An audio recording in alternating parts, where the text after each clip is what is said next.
January 15, 2021. Hey, it's Park, and I talk. Okay. I've been having headaches from dealing with way too many thoughts in my head. It makes me feel nauseous at some point. Oh, the pandemic got people on their corners, alright? It definitely got me on mine. I have wanted to be somewhere else where I could breathe again. Wishing for the government to come up with better ways to manage things, at least in where I am right now.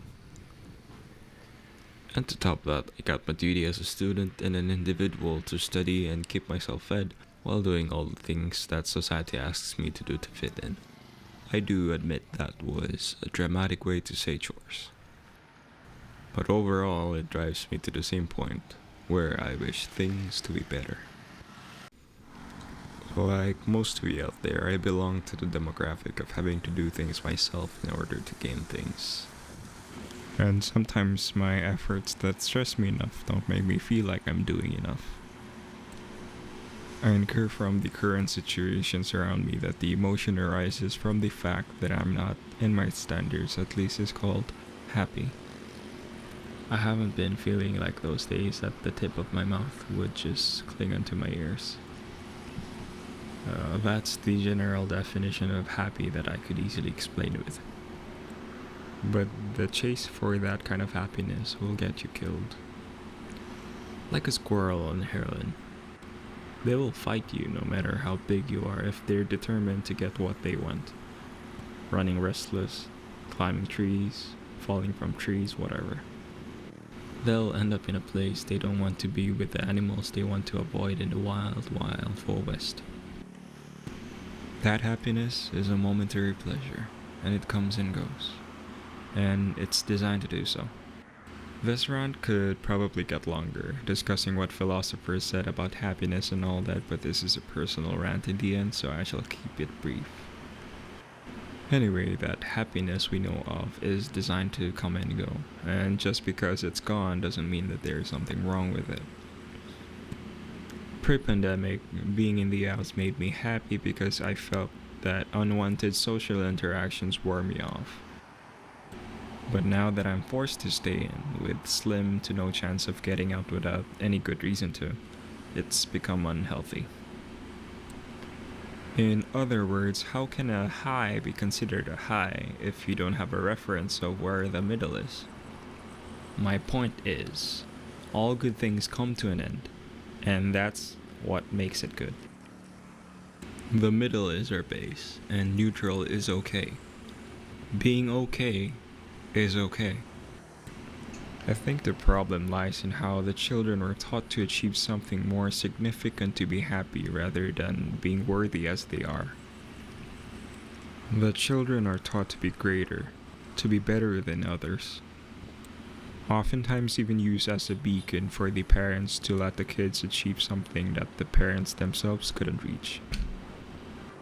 Listen, parents, if you couldn't achieve something, there's probably a good reason for it. Then the children later grow up and find themselves lost, as their chase of happiness turns to a search for purpose. Great, now a bigger meaning to validate your existence. Here's an idea for us. Perhaps we don't have to look so hard to find a purpose to serve. Maybe we do not need validation from the pre-existing beings and concepts for us to serve. The meanings we give to ourselves as we journey on in our lives may matter, but that's not all we are. We were conceived and brought upon this world. We exist for the sole reason of being so. Listen, we can bestow another interpretation of why the heavens and the stars brought us to this place. It's our freedom to do so. All I'm saying is that if all that still got us confused, we might want to take a look at the bigger picture. We live, are living, and sometimes that's enough. That's okay. Chase for happiness in the end makes us put more effort into feeling the same intensity of happiness. The more we struggle for it, the farther it goes away from us. Not drinking the 8 cups of water by the end of the day probably won't kill us. Stressing ourselves to drink 8 cups of water in a day and remembering that we missed a cup today and getting more stressed, it will probably kill us or the joy of having us around at some point. Come on, there's so much to life. And there is so much to see in this world just to die for a cup of water that we missed to drink. Remember who we're taking care of ourselves for. It's going to be just A-okay. The thing that we have to be cautious about from now on is that there are things that we need to be okay with, and there are things that we shouldn't be okay with. This being okay can become harmful if taken to an extreme. Please, don't force someone to be okay. If they're struggling, asking for our help, then we do as we can. Or the least decent thing to do is to ask them what we can do and do those. If we can't do it, we would probably do more harm trying when we are sure we can't follow through. Saying okay is like being okay with internal hemorrhage just because all the bleeding is inside, and that's where the blood is supposed to be.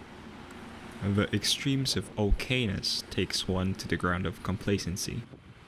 When everything seems okay for us, we decide to shut all the other comments or feedback, which it only leads us to be ignorant.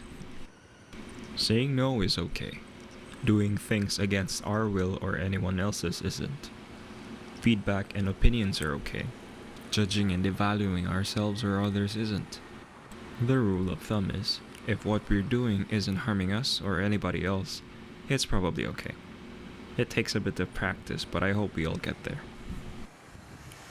Yes, many things go in and out of my head for me to write this down in one sitting. People may not agree with you or me, but it's okay. The differences are what tell us apart. I felt that a lot of us forget what we chased during the incredible journey towards it. And I hope those forgotten dreams through the walks of life may come back to you at the moment that you need yourself more than you need others. For now, I can proudly say you're doing enough. Please, be kind to yourself. It's okay. Okay? Okay.